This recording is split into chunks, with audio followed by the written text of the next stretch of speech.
Whenever I need some answers, God, I turn to you. You are my help when I need wisdom.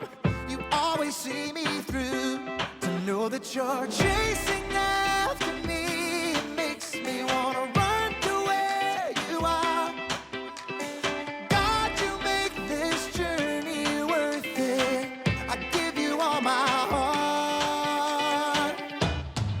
When I don't know what to do, you help me figure it out. God, I run to you. When I need a solution, I have no doubt that I will run to you. I run to you.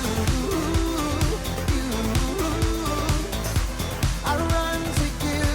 I run to you. I run to you. Wherever there is freedom, I know that's where you'll be. You make me wanna do what's right and be the best version of me. To know that you're chasing after me, it makes me wanna run to where you are.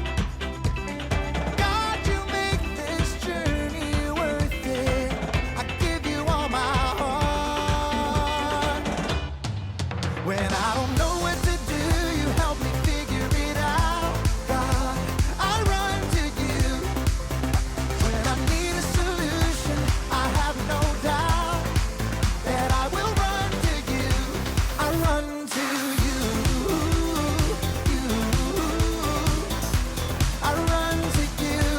I run to you. I run to you.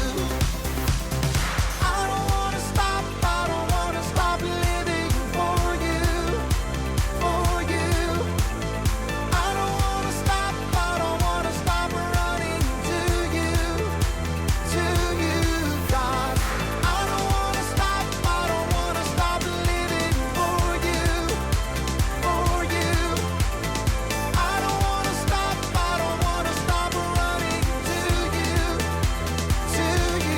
God. You're all I need, my source for everything. When I don't know what to do, you help me figure it out. I run to you. When I need a solution, I have no doubt that I will run to you. When I don't know what to do, you help me figure it out. God, I run to you. When I need a solution, I have no doubt that I will run to you. I run to you. I run to you. I run to you. I run to you.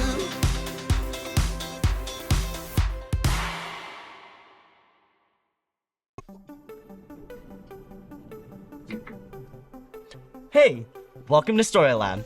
This week, we're taking a look at how very important it is to take a look at yourself.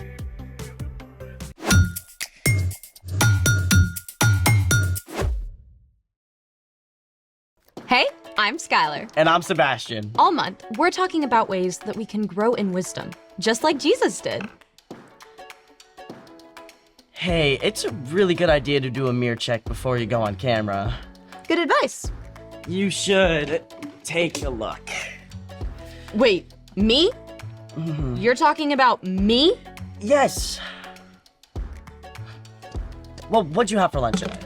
A BLT? Bacon, lettuce, tomato. Here, look.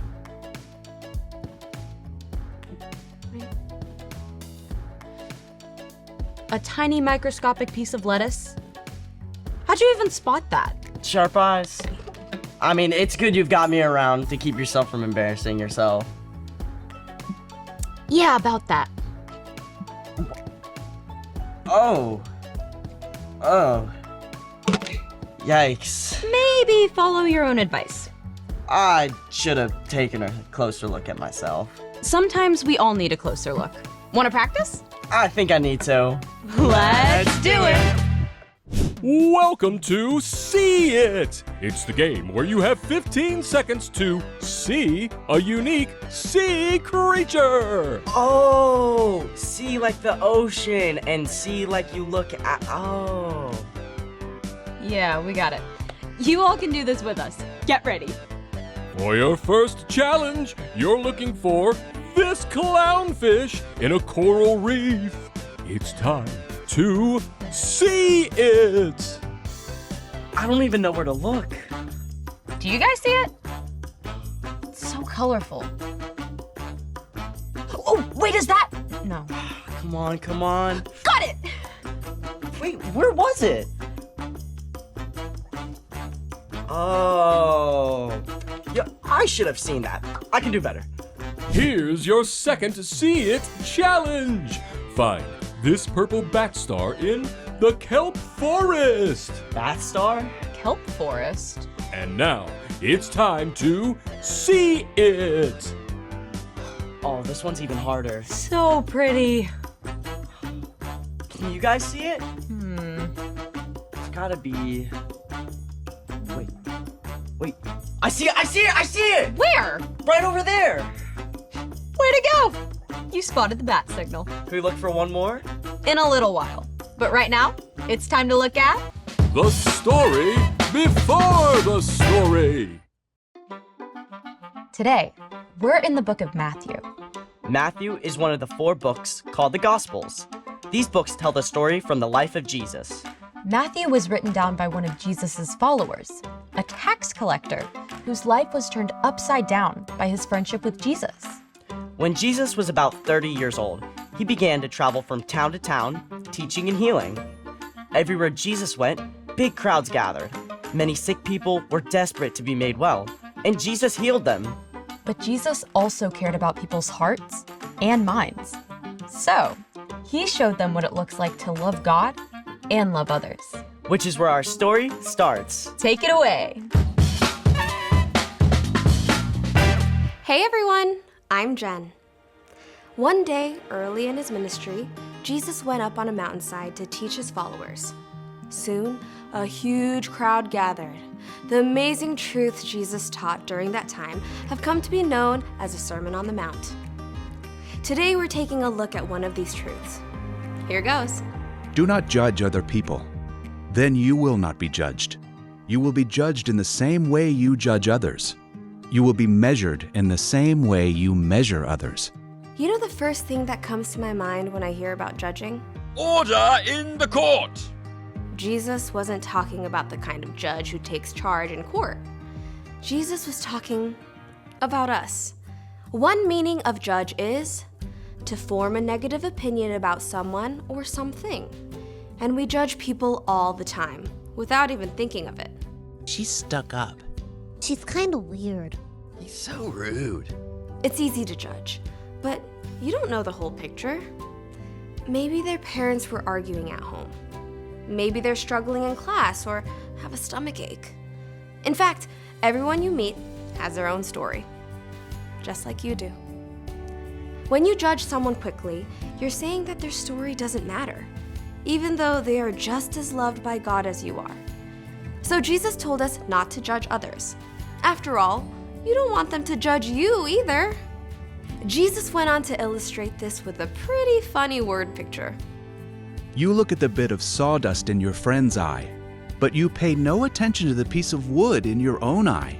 How can you say to your friend, "Let me take the bit of sawdust out of your eye"? How can you say this while there is a piece of wood in your own eye? You pretender. First take the piece of wood out of your own eye. Then you will be able to see clearly to take the bit of sawdust out of your friend's eye. I I think Jesus had a pretty great sense of humor. I mean, when was the last time you walked around with a giant campfire log sitting in your eye? Well, you really messed up. Jesus was using something called exaggeration to help us understand an important idea. It's super easy to point out where someone else is wrong or needs to change. But while we're making a big deal of their speck-sized problem, usually we're ignoring our own log-sized problems. Until you take an honest look at yourself, you're in no shape to help someone else. Maybe you're on a road trip and you are sick of your sister's whining about how long it's taking. You just want to yell. You are such a crabby pants. But when you stop and think about it, you realize that you have spent the whole trip so far griping about Dad's music and how Mom packed the wrong snacks. Everyone, I'm sorry for complaining so much. This doesn't mean that you should never help others grow, but Jesus made it clear that your first priority is to ask God to help you look at yourself and see where you can change. When you're willing to let God help you work on that giant piece of wood in your own eye, instead of searching out the sawdust-sized problems in other people, God can begin to change you from the inside out. Then you'll be ready when others need help. The end. Gotta say, I am way better at seeing what's wrong with other people.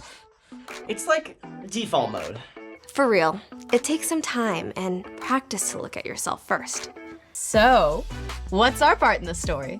Well, learning to look at yourself, both the good and the bad, can help you learn wisdom. Wisdom is finding out what you should do and doing it. Like treating others with kindness instead of judging them. Honestly, a lot of times, I just forget. Looking at what I need to change can feel not good. It's important to remember that God made you and loves you, no matter what you struggle with. The love is so deep, God wants to help you become more and more like Jesus. One place to start is by taking a look at what bugs you most about someone else.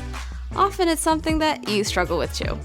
Like, if I get annoyed with the kid who always argues with the teacher. Start paying attention to whether that's something you do too. It's like we all have these blind spots about ourselves. That's true. Another way to see yourself more clearly is to pay attention to your emotions. When you get angry or feel anxious, what's behind it? Big emotions can actually give you a clue to areas where you might need some help. Sometimes I find myself upset or on the edge and I don't even know why. That's a great time to stop and ask God to show you what's going on inside of you. Get curious. God might even lead you to ask a parent or trusted adult about it too. Get curious about me. I like that. When you allow God to change you from the inside out, then you're in a much better place to make wise choices. And help others who need you. I think you've got it. See you next time. So here's the thing. When you see yourself clearly, you can make the wise choice. And we can all use some seeing practice. Ready for another round of See It? You betcha! For your next challenge, find the thorny seahorse in the seagrass meadow. Thanks for joining us in the Story Lab. See you next time. It's time to see it. That was a tricky one. There's a lot of stuff in this one. Wait, is that? Oh, no, that's not it.